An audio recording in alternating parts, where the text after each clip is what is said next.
The Fabulous 413 podcast is funded by the UMass 5 College Credit Union, dedicated to creating access to financial well-being for local people, businesses, and communities. Insured by NCUA, umass5.coop. The Fabulous 413 podcast is funded by Real Pickles, a worker-owned cooperative in Greenfield, producing organic fermented vegetables sourced from Northeast farms. More information at realpickles.com.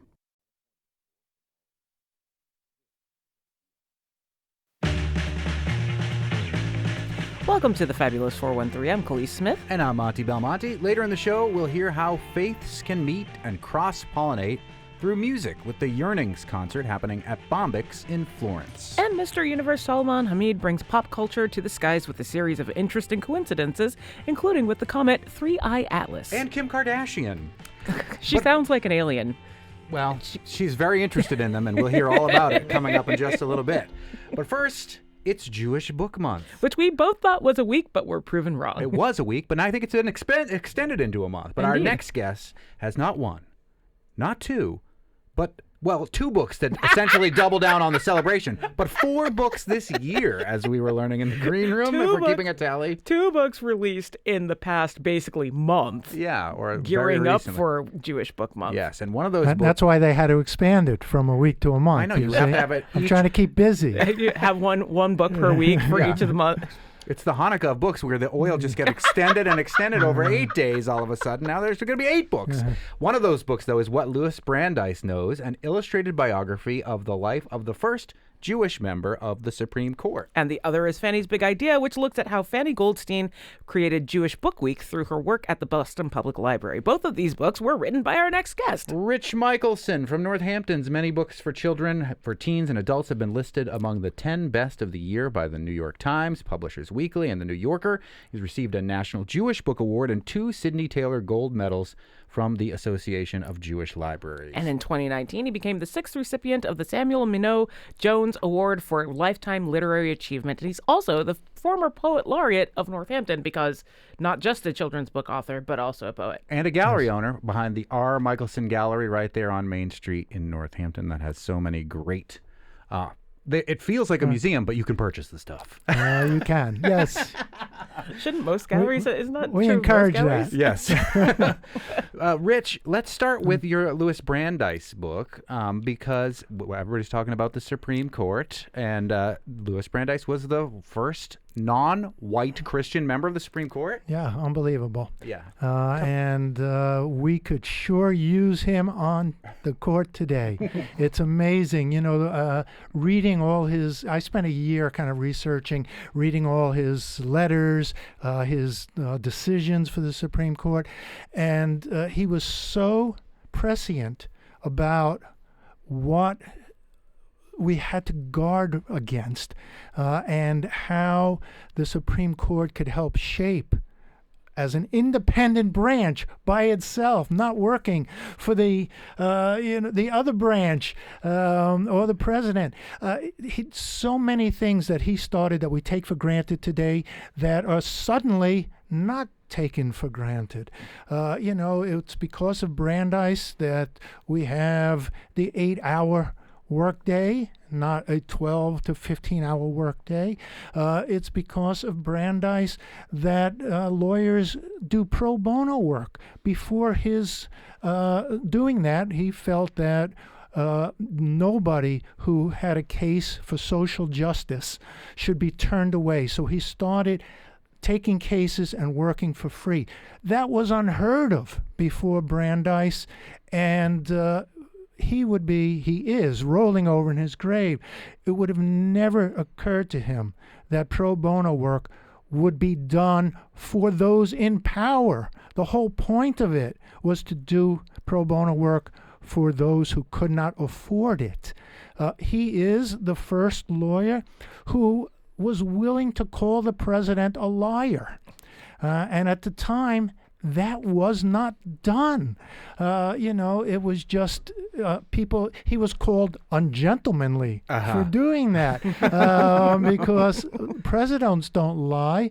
But he caught Taft in a blatant lie, selling wild lands to mining companies, while he was at the same time telling the public that he was preserving those lands. There's a book He review. was preserving them for the coal companies. Yes, Yeah. there is a book review, and I can't tell from it's from Momentum Ag. Oh no, Moment Mag, which Momentum Moment Ag Mag, is yes, totally yes. so different. This is what I believe you wrote for them. In 2010, a relatively unknown Boston lawyer named Louis Brandeis accused President William Taft of participating in a cover-up. Taft had allowed his Secretary of the Interior, Richard Ballinger, to engage in a corrupt backroom deal to sell mining rights to the same public recreation lands Taft had promised to protect. Brandeis, representing a government whistleblower, was excoriated in Congress for being ungentlemanly, unsportsmanlike, and just plain rude. It was considered bad manners for any lawyer, not to mention a Jewish one, to cast doubt on a president's honesty. But this is sort of what puts him on the map with the following president, right? Wilson, Yes. who will eventually appoint him to the Supreme Court. And again, it was the first contentious Supreme Court nomination. Of course, before that, everybody was white, Christian, and male. Right.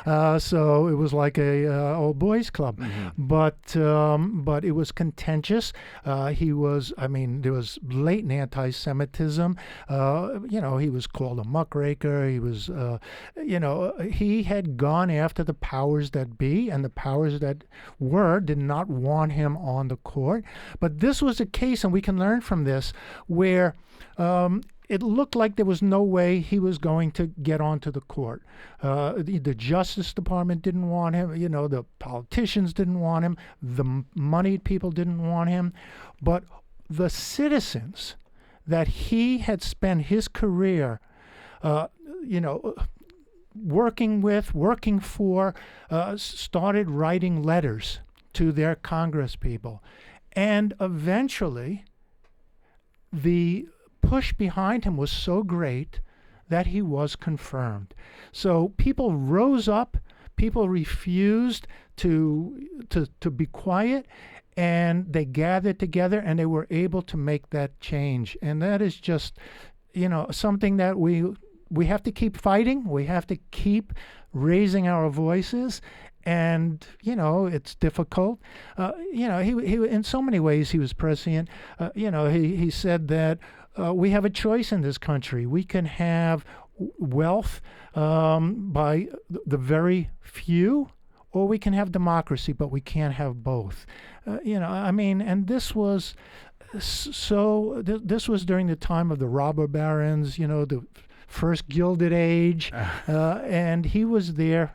The original Gatsby parties at Mar-a-Lago. The original Gatsby parties, yeah. So pretty amazing. And we're speaking with Rich Michelson, whose new book for kids is called What Louis Brandeis Knows, but it's great for grown-ups, too, who may not be familiar with this first non-white male Supreme Court Justice, Louis Brandeis. In fact, I have questions, as I always do, about your illustrations, because the pictures in any picture book are going to draw the attention, and the ones in this book are of an interesting ilk. So talk about the illustrations and working with your illustrator. Okay, so this is Stacy Innerst. He's a very well-known illustrator. So what most people don't understand is that I have absolutely no say over who illustrates my books. Despite all of them having work in your gallery on Main Street in Northampton. So in general, hold on. So that comes after, you see, because I would never ask one of the illustrators that I represent to illustrate one of my books, because it puts them in an awkward position. Right. They can't say no. I mean, Right. I'm paying them, right? Yeah. So I would never do that. But oftentimes, after we're done working together, we get to know each other, and then, of course, if possible, and I have space, we're happy to invite them into the gallery. I've been very fortunate because I have amazing illustrators. This book was actually sold 5-6 years ago, and the other book, Fanny's Big Idea, was sold a year ago, and they're both out the same month. It's a crazy business. It's a crazy business. But in this case, I waited for Stacy, who had other projects and he needed to do, but he's just perfect for this. He's just perfect. The subtitle of the book is A Crusader for Social Justice Becomes a Supreme Court Justice, and there on the cover, Stacy turned those Supreme Court black robes into a superhero cape. Nice. So, I mean, it's just brilliant. We're speaking about Louis Brandeis in the book What Louis Brandeis Knows with Rich Michelson, who is the author behind it. One question before we let Louis Brandeis go and go on to your other book that was released in the last month that ties into Jewish Book Week / Jewish Book Month. There's a refrain that shows up over and over again in the Louis Brandeis book, "Any fool knows." And it sounds like his father, at the beginning of the book when Louis is a young man, being instructed by his father, but he takes it forward into his own world as a Supreme Court justice. Trying to lay out kind of the golden rule almost is what it sounds like to. But was this a real refrain that was part of Louis Brandeis's life and work? Any fool knows? Yeah. So I was fortunate. I read all his letters, but of course they're in German. I didn't read them in German. I should say that. But it did give me the ability to do my own translation of what basically was said, which was, any fool knows that one person doesn't have the ability, doesn't have the right to own another person. Any fool knows that you should be treated equally, regardless of your race, your religion. This is the family that Brandeis grew up in, and I don't know. I don't speak German. I don't know what his father said in the German language, but I was able to translate it in that. In his letters, I think it was a little less that phrase. Yeah. But then I was fortunate to find that in one of his letters, Brandeis did say, any fool knows this is the way things should be. And so that became a refrain. The book actually was in manuscript titled What Any Fool Knows. But my publishers, who were smarter than I, decided to change it to What Louis Brandeis Knows, because algorithms and book selling and things like that. A book just called Any Fool Knows, you don't know what it's about. It could be What a Fool Believes. Yeah, Michael McDonald. No, that's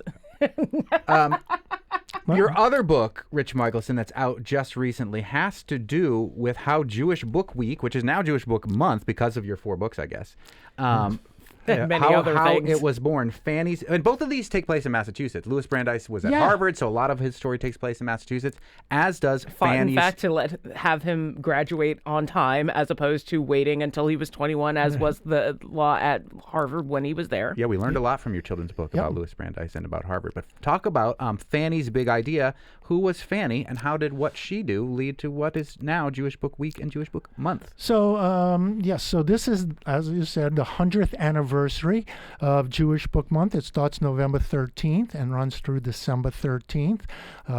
It's, the Jewish months don't line up necessarily with our calendar months. But Fanny was an immigrant, and the first Jewish librarian to run a branch library.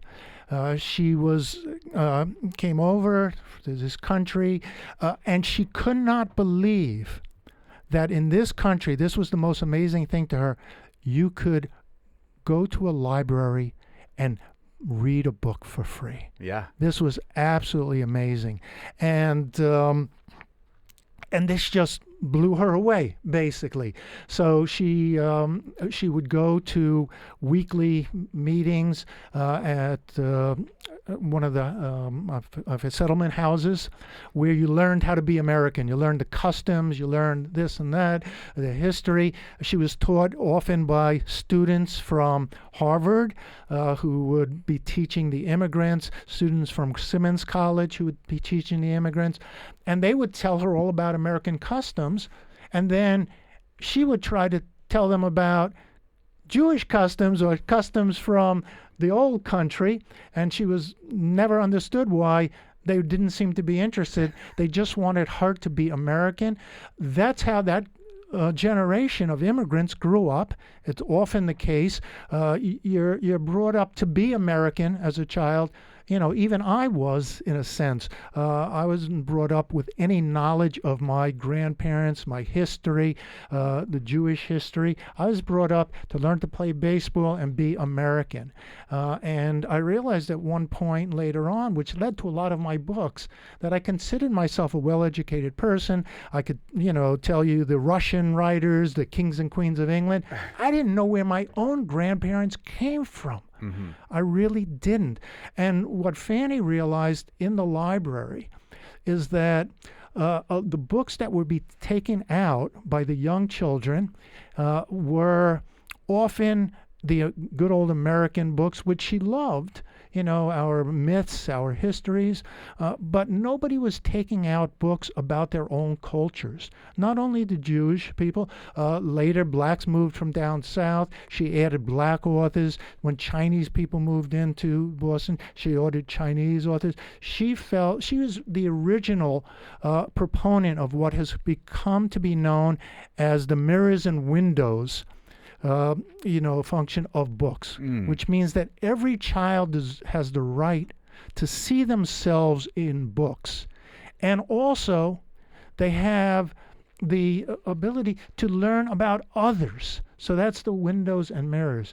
And she realized at that point that the children were not taking out books of their own culture, and adults weren't either. Mm-hmm. So she decided that she would, 100 years ago, put out a table with books by and about Jews for the Jewish people to start to relearn about their culture. Later, she also started Negro Book Week, Catholic Book Week, and Boston Red Sox Book Week. I'm not kidding you. She did. How many books are there about the there's Boston Red Sox? There's a lot now, and there probably was then right, too. But let me say that hasn't lasted 100 years. Okay. It lasted 86 years. Now we can get a new Boston Red Sox Book Week. Nope. So she wanted to prove that immigrants were as smart as native United States citizens. She wanted to prove that everybody could live together. And the refrain in that book, as I try to put a refrain in each book, is that the more you know about someone's life, the harder it is not to like them. And that is how she lived her life. She was important for librarians, for Jews. She also was in the forefront of women's liberation and suffrage. She refused, once she got well known and was asked to speak at various places around, she refused to speak unless she got paid the same amount that men were getting paid to speak in the same things. If she was on a panel, which she often was, and there were 9 men and herself, she would have ready to say, here are some other women speakers who should be invited on as well. So she didn't take nonsense from anybody. She spoke her mind. She was a feisty, tough woman. You read her letters, you got to love her. And you're also glad that you're not challenging her about anything. Yeah. She could have given Louis Brandeis a run for his money, maybe, as a lawyer. She reminded me of some of my old Jewish aunts, She said the way this is how things are. She did not have children. She was never married. But every person who walked into the library was her child. She wanted to get to know people, and she became a Boston area, basically the Globe did a story on her, I think 90 years ago, talking about how she has made the library a center for immigrants to come, to learn, to get to know each other. The library was their home away from home. And we are talking about Fanny Goldstein, who you can read about in a new book for kids, Fanny's Big Idea, alongside, go to your library and get it out, because she's one of the creators of Jewish Book Week and Jewish Book Month, Right. along with Rich or Michelson. buy it. Or buy it, for Rich Michelson's sake, along with the book What Louis Brandeis Knows, 2 new books by Rich Michelson just out this past month in anticipation of Jewish Book Week and now Jewish Book Month. Rich Michelson from the R. Michelson Galleries, author, poet. Thank you so much for joining us here today. Thank you. Always a pleasure to be here. This happens to be Dylan at Brandeis University. Later in the show, we'll learn about the multi-genre, multi-faith concert Yearnings happening at Bombyx in Florence this Thursday. But first, the middle of a science and pop culture diagram is the topic from Mr. Universe this week, complete with Kardashians in tow. You're listening to the Fabulous 413 on 88.5 NEPM. I want you to know I can see through your mask. The Fabulous 413 podcast is funded by Hashi Pottery in 50 Arrow Gallery at Eastworks. Japanese-inspired ceramics and textiles, where every piece is handmade in the Pioneer Valley for home, ritual, or someone dear. HashiPottery.com. The Fabulous 413 podcast is funded by Eastside Grill, celebrating 40 years in downtown Northampton, serving steaks, seafood, and American cuisine to the Pioneer Valley and beyond. Open Wednesday through Monday, eastsidegrill.com.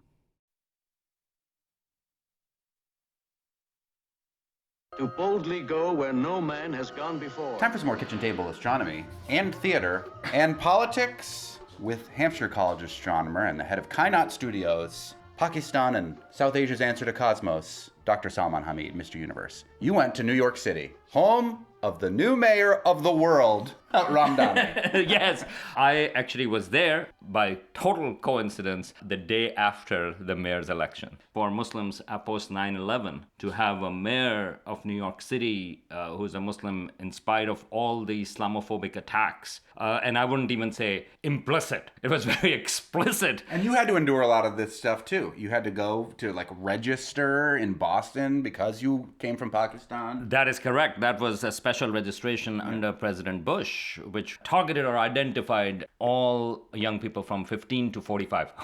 At that time, I did qualify in that. From, I think there were 24 countries, 23 of them were Muslim majority, and I think they just put in North Korea, I think, just for the heck of it. Yeah. At that time, I was a postdoc at UMass and Smith College. But I remember there was a lot of fear for people because if you had overstayed something or if you didn't cross T or dot an I properly, people were worried about it. They make copies of all of the credit cards I had, the debit card, Social Security card, and no, you didn't have a choice. At that time, I was on H-1B visa, which is a work visa here, and that was considered normal. So we've come a long way. New York City has come a long way to have elected a Muslim mayor. Yeah, and I loved it. I took a cab over there, and the driver was from Gambia, and he asked me, he's like, from Pakistan? I'm like, yes. And then he goes like, oh yeah, well, we have your mayor now. and I was like, well, it's everybody's mayor. But he then said, he voted for Zohran Mamdani. He said his wife voted for Mamdani. He said his son voted for Mamdani, and his daughter voted for Mamdani. And he said, 4 votes just for my family. And that's the type of thing. And then he actually said that. He says he's the guy who works for people like us, the working people. Because he did do this hunger strike for cab drivers. Yeah.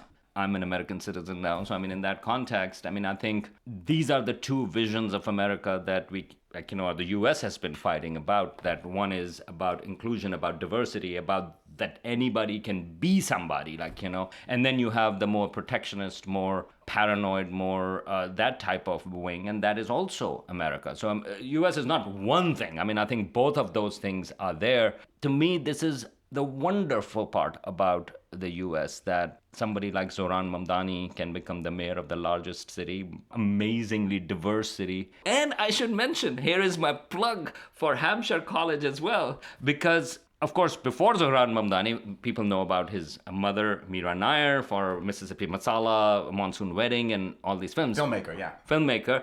But what I knew was his father, Mahmood Mamdani, and in fact, post 9/11, in 2002, I attended his lecture, which he gave at Hampshire College as part of Iqbal Ahmed lecture series. Iqbal Ahmed was an intellectual from Pakistan who actually taught many years at Hampshire College, and so the most prestigious lecture series is named after Iqbal Ahmed. He passed away in 2000. But Mahmood Mamdani, father of Zohran Mamdani, he came and gave a talk, and his framing was very crucial because he talked about this notion of good Muslim and bad Muslim, which was used quite a bit, including by President Bush and others. And he talked about that both of those framings are actually have the roots from Islamophobia. So he gave a wonderful talk, which is available on YouTube. You were in New York, though, for Oratorio for Living Things, which is a play, and an oratorio, a musical play, about time.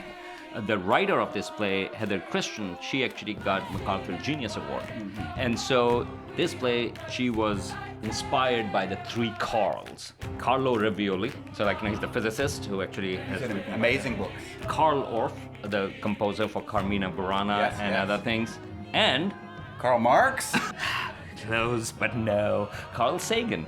And so I was like, oh, I have to see this. And it is spectacular. It's at Signature Theater in New York. Unfortunately, it is going to end on November 23rd. It has been extended a couple of times, but it is in a small theater, and you had all the singers in between the audience. Immersive. Oh, and it is so beautiful. And this is the first time I've seen sort of Cosmic Calendar, especially the last month of the Cosmic Calendar in the December, being sung in an oratorio. It was just spectacular because, again, for people who don't know, Cosmic Calendar was used by Carl Sagan in a book and then in the show Cosmos, where he compressed the entire history of the universe in one calendar year. So Big Bang happened on January 1st, and humans appear pretty much on the last day, so December 31st. And history, written history, is in the last second, and so forth. And so this was part of the play. I mean, I'm giving you the intellectual component, but it is not about that. It is about how you feel with the music. And she explicitly says that the reason why this play,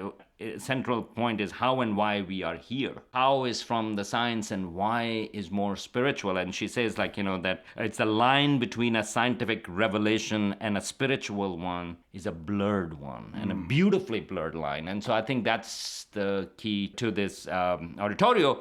Bringing attention to science and the big questions that astronomy aims to answer, using things like the oratorio for living things, can be a good thing to open people's minds up to the broader questions of the world, which brings us to Kim Kardashian. No! Kim Kardashian is trying to open our eyes up to the mysteries of the universe, specifically 3I Atlas, the third interstellar object that has entered our solar system. Oh, it changes everything. What does Kim Kardashian have to do with this interstellar object that is raising all sorts of eyebrows and attention in the world of popular science? She expressed interest in, what is 3I Atlas? The girth and shape of it reminded her of her ex-boyfriend, Pete Davidson. This is not the only thing that she has actually brought up in terms of interest, because she also said that, did we ever land it on the moon? Yeah. Or did humans, the US or NASA, just provided it was a fake landing, so on and so forth. So the reason why we are talking about it is that now there is a New York Times article. It's a pretty long article that actually talked about, hey, Kim Kardashian brought up 3I Atlas. And Sean Duffy, who's right now the acting head of NASA, he responded, well, it's a comet, and 3I means that it's a third interstellar object. So all of that is fine. And Sean Duffy had also responded about her claim that moon landings had been faked. He's like, no, we did go to the moon, and that's all well and good. Unfortunately, both for the New York Times article and for the broad internet, that was in some ways the beginning of it, because then Harvard astronomer, and I guess we always have to say that when we talk about Avi Loeb, because otherwise, if you just say astronomer, people will be like, you could be a Hampshire astronomer. Especially the kind of claims that he makes, people will be like, yeah, meh,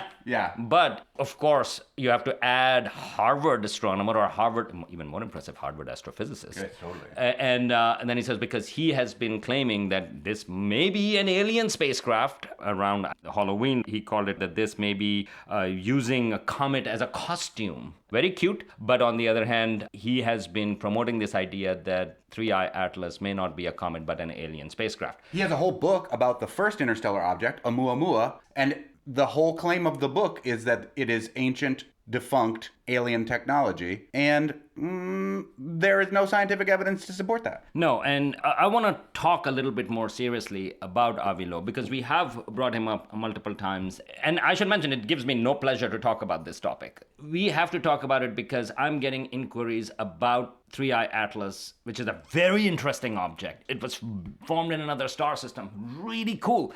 It is older than our solar system because astronomers estimate that it's about 7 billion years old, 7.5 billion years old. All of that stuff is utterly fascinating and important, but all of the attention is going to, is it an alien spacecraft? Which there is no evidence for that. And so I'm getting inquiries from Pakistan as well and other places like, hey, what about 3I Atlas? So I think it's important to address this. First of all, Avi Loeb has said that there is a 30 to 40% chance that it's an alien technology. Okay, now you texted me and you go like, well, where does that number comes from?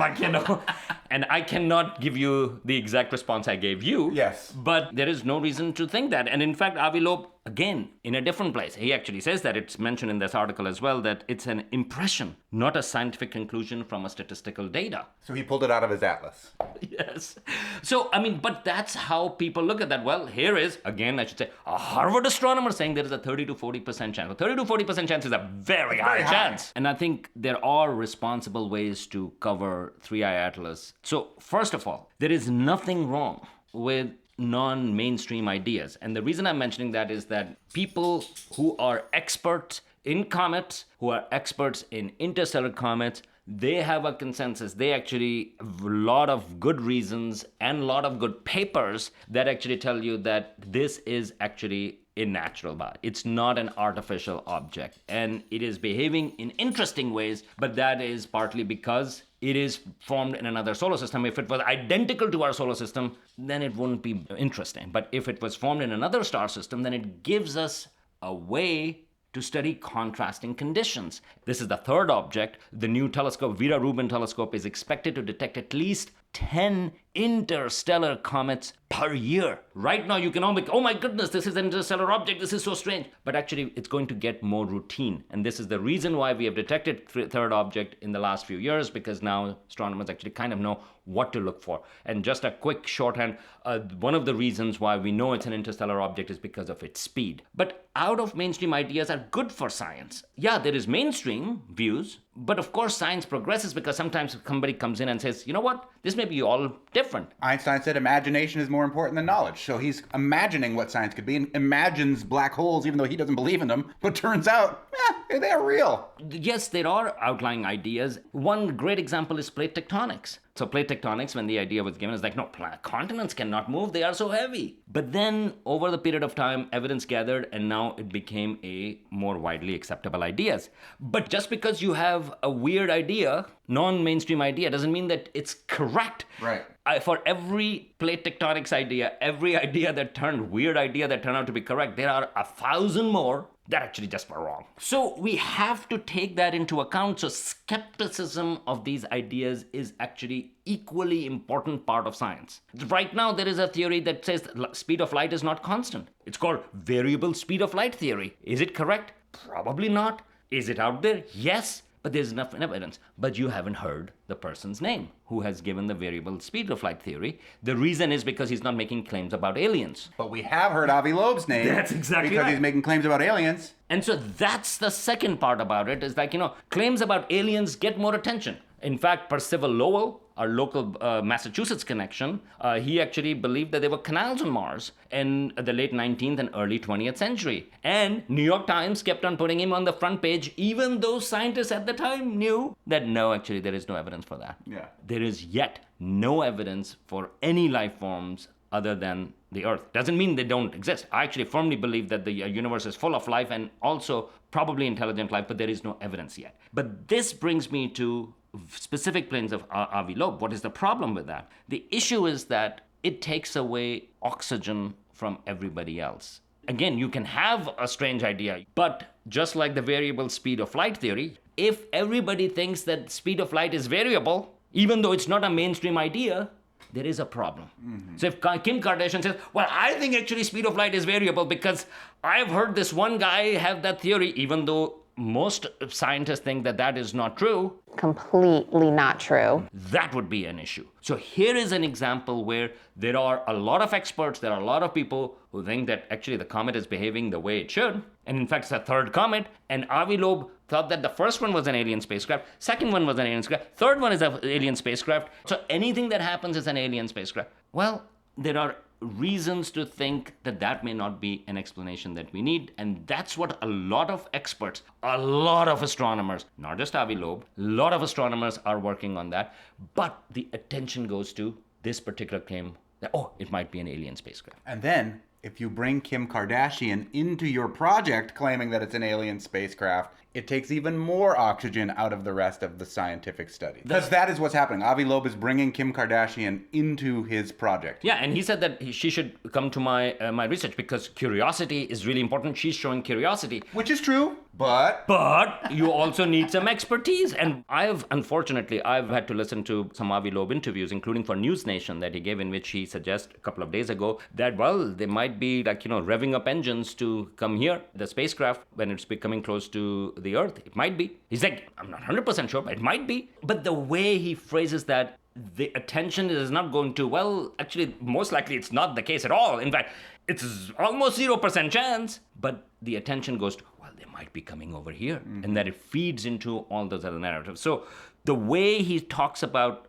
for example, curiosity is the most important thing, and Kim Kardashian is free to join, he's invited her to join the research thing, doesn't mean that other astronomers who are doing research on the comet are not curious. Right. In fact, it's the curiosity that is driving all the questions. But look at the framing, the way it goes. Ultimately, it undermines the field. And it is at a time when you have fake news, you have AI-related news coming in, and people are having a harder and harder time to figure out what is real and what isn't. In that environment, if you promote a certain type of idea, which is not mainstream, which actually 99% of astronomers, where did I come up with this number? You know where I come up. But I think it's much more realistic than the 30 to 40%. But it is actually true, vast majority of astronomers do not think that 3I Atlas is an alien spacecraft. If that is the case, then that's how it should be covered. Not like, oh my goodness, this one person says that, or his small fraction. Let's give it a major piece in the New York Times. now you bring a Kardashian into it, it just gets worse. Right. And so what to do about it, I think the key thing is not to give him oxygen. Now, we are exactly doing the opposite thing.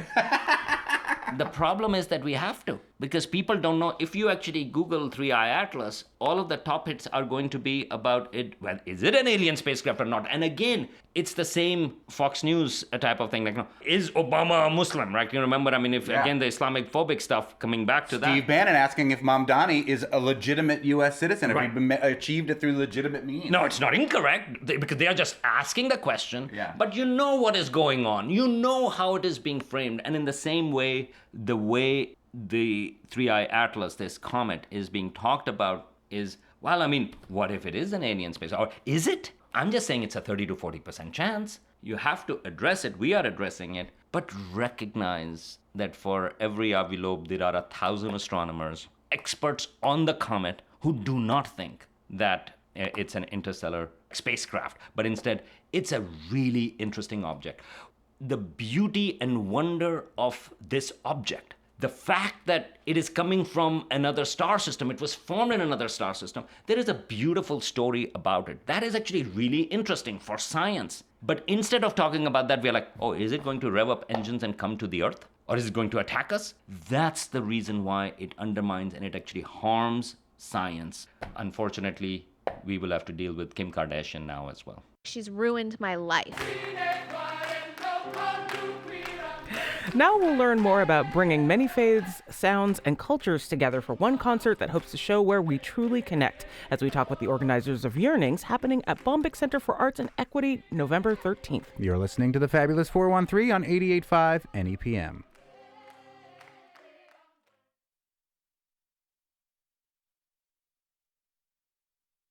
The Fabulous 413 podcast is funded by the UMass Amherst School of Public Policy, offering in-person and online graduate programs in public policy and data analytics. Admissions now open at umass.edu/SPP. The Fabulous 413 podcast is funded by Comfort Bagel, scratch-made artisan sourdough bagels, spreads, and sandwiches for breakfast or lunch on Main Street in Westfield and at their new location in Holyoke at 92 Race Street. ComfortBagel.com.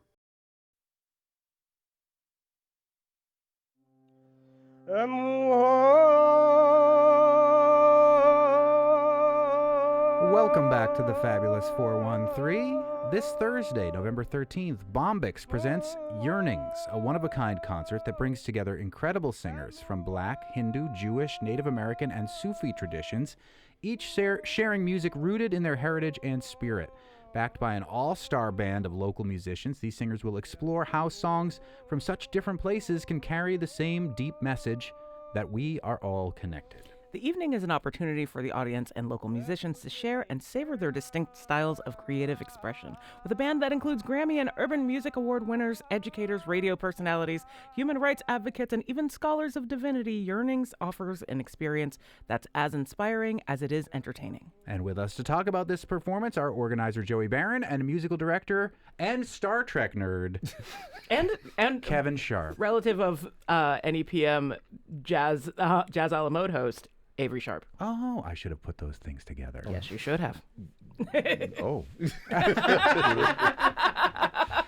Well, let's start with you. You know, I have two brothers too. Yeah. So, you know, but are they NEPM and jazz legends? I doubt it. No, sorry. Joey, talk about the origins of Yearnings for those who you have been on before. Yeah, so the origins come out of basically a kind of personal interest. Mm-hmm.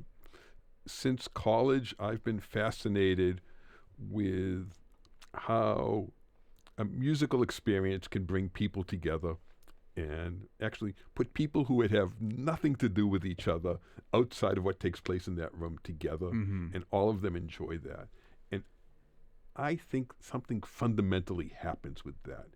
And it's not researched, it's not conscious, but I think it's much harder to hate somebody if you just clapped along on the same song. Yeah. And I think on the most fundamental level, that's what music can do. On 2 and 4. Please clap on 2 and 4, white please folk. on 2 and 4. On Yes. 2 and 4, please. And so this came out of a perception that we need to find ways to bring people of diverse backgrounds together, and to do it in a way that's not tokenistic to one or to the other, but in a way that kind of feels natural. Mm-hmm. So what's more natural than sticking 5 singers from 5 different traditions in a room and saying, figure it out? Yeah. So Kevin Sharp, who's a musical director, was it your job to figure out who those musicians would be? Well, actually, the assemblage of musicians is on his part. I'm sort of like a kind of ringmaster, and we'll need one, or a poop cleaner, one of the two. So tell us how that works. Like, are you conducting them? Are you leading them? So each is bringing their own unique. Each is bringing their own unique. Hold on, let me do this. Yeah, move that microphone, Kevin. Thank you. Because it's facing the opposite way that I'm facing. Yeah. Each is bringing their own unique presentation, and my job is to help the ensemble, the musicians play together. And again, more like a traffic director. Yeah. Do any of the singers that are bringing things to this concert get to work together on any of the pieces that are a part of this concert? That is our hope. how they got together is basically I went looking for people to fill different categories, and if somebody was enthusiastic about the idea, I felt like they were the right person. And all of the people involved, the musicians and the singers, all I think have this intrinsic understanding of why we're doing this and how they can help it along. So that was the criteria. Most of these musicians I only listened to when I got their name. You know, it's like these are people that, you know, and that attitude I think is going to be, Kevin and I were talking before, one of the things that I think is going to be exciting about this as a music fan is you're putting 5 singers and 5 musicians together who've never played together.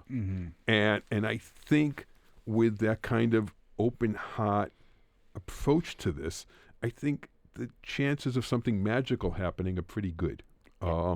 And Kevin's going to be the lead musician, the lead magician on this, and we'll see how it happens. But the other thing that's been great about this is in the True Confession department, I knew nothing about any of these traditions except the Jewish one. You know, what's so true for so many people? They only know their own tradition. That's right? it. But even like for me, some of the things. So like, I wanted to have a Native American presence, but I was trying to figure out how do I word this politely. You know, am I looking for a drum leader? Am I looking for a singer? Am I looking for a chant? You know, what am I looking for? And eventually one of the Indian organizations on Cape Cod said, "Oh, they also call themselves singers. Just call them a singer." And but I think the other thing the musicians have picked up on is the sincerity of the effort. That the idea behind this really is unity. But unity on one hand, it's actually the most political thing we can do. And on the other hand, it's the most natural thing we can do. And I've always approached this from the boy. There's a natural reason to do this. Now, the times put it in a whole different perspective, but the fundamental need for people to just like listen to each other, to learn about their neighbors, I think that's gone on no matter who's in power. Well, let's take a quick little break here, and we'll come back in just a minute and talk more with Joey Barron, who's the organizer of Yearnings at Bombyx this Thursday in Florence, as well as the musical director, Kevin Sharp. And we'll hear a little bit more from some of the musicians who will be part of Yearnings this Thursday. You're listening to the Fabulous 413 on 88.5 NEPM.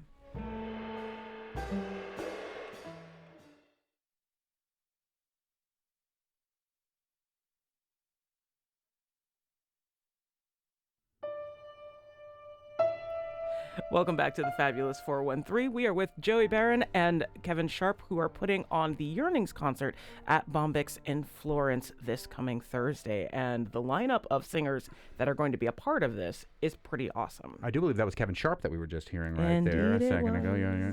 Oh, Adam Matlock. That was Adam Matlock doing a song from Twin Peaks: The Return, by the way.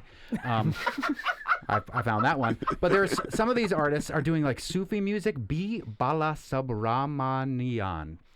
I'm butchering that name, but that is the first artist on the list. Let's call him Balu because it's much easier. Yeah. So Balu teaches Kainaat music, which is the classical music of South India. It's rooted in Hindu mysticism, but it's not necessarily a Hindu piece of music. And he teaches at Wesleyan, and I found him. and he said, "This sounds great," and I said, "Listen, you know, I know a little bit about your music, and it can go long." I go, "You got 15 minutes, you know, that's enough time for one song." And however you want to break it out, you can sing as few or as many songs as you want, and I'd like you to find some way to have audience participation. And his response was, "Oh, I know exactly what I'm going to do." Excellent. We mentioned, you mentioned that you had an indigenous singer that was going to be there. That's our friend Justin Beatty, who's been on the show many, many times. Anybody you want to focus on there? I mean, Gloria Matlock, bringing in spirituals. Like, this is a really interesting combination of folks, but like, I'm thinking mostly of like the way that like singing, especially in religious tradition, just across the board, brings this sort of ecstatic level of being. And I'm curious, Kevin, if you've seen that happen with like gathering some of the backing music for this to get ready for Yearnings. We are. He's giving me signals there. You're not supposed to say that, Kevin. It's radio. Break the fourth wall. The fourth wall, yes. Playing together with other musicians from other traditions is always an eye-opening and an exciting thing to do. It's a learning experience as well. I'm really excited about it. It's something I'm really excited about. Yes. I mean, there's a lot to be excited about. There are 10 artists that are going to be a part of this experience happening in Florence, blending traditions, seeing where they overlap and how they differ and how you can kind of bring that home. And I think that all is like kind of at the core of what you're getting at with this whole event. Well, I think that's where the word yearnings came in. I think this is something, whether we want to admit it or not, that we're all yearning for. Mm-hmm. And speaking of yearnings, I got to just plug one more thing. We've decided that if you can bring a non-perishable food item, we will be collecting them, and we will have free admission to the show on Thursday. Oh, wow. Cool. So you can come to see this event where you're going to have these 10 different artists from all sorts of spiritual backgrounds coming together, playing together, immersing yourself in all these spiritual backgrounds at the same time via the means of music, and come for free if you're going to help your neighbor by bringing some canned goods? Yep.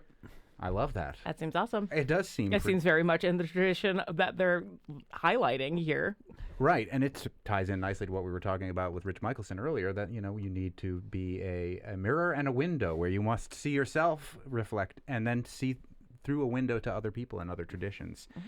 It's Yearnings, music that moves beyond borders, and it is happening this Thursday at Bombix in Florence. You can find out more information about Yearnings at bombix.live, and we have been joined by the musical director of Yearnings, Kevin Sharp, as well as the organizer, Joey Barron. Thank you so much for joining us. Thank you. Thank you very much. This sounds so cool. I can't wait to see how everybody collaborates on stage, because that's always the question, but like it always ends up working out. It always ends up working out, so it's going to be a great show. On the next Fabulous 413, we'll speak with the team behind the documentary What I Want You to Know, which looks at the lives of those who have seen combat and provides a unique and critical perspective on the cost and consequences of military conflict. That will be for Veterans Day tomorrow. We'll also head to Indian Orchard to see a community co-op in full bloom. Wellspring Cooperative is a local CDC that's taken a quarter of an acre of ungrowable land and transformed it into a working greenhouse, and we'll learn more about its operations. I'm Khalees Smith. I'm Monty Belmonte. We'll talk to you tomorrow on the Fabulous 413.